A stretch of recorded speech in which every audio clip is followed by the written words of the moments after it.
Hi everyone, welcome back to Tech TV. In today's video, I'm going to show you how to change your Spotify username. Keep watching the video till the end and don't forget to subscribe to our channel if you've not yet.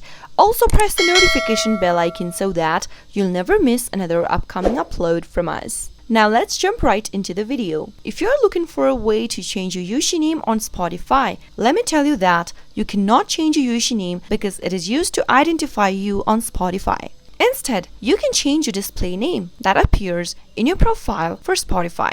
So to do that, tap open your Spotify app and make sure that you're logged in. From the main homepage, tap the gear button at the upper right hand corner and tap on View Profile at the very top. Click on Edit Profile right under your display name and now enter the name that you'd like to change to and tap the Save button in the upper right hand corner. That way, you'll be able to change your display name which appears on your profile for Spotify quick and easy. I hope the tutorial was helpful to you. If it was, go ahead and give us a thumbs up.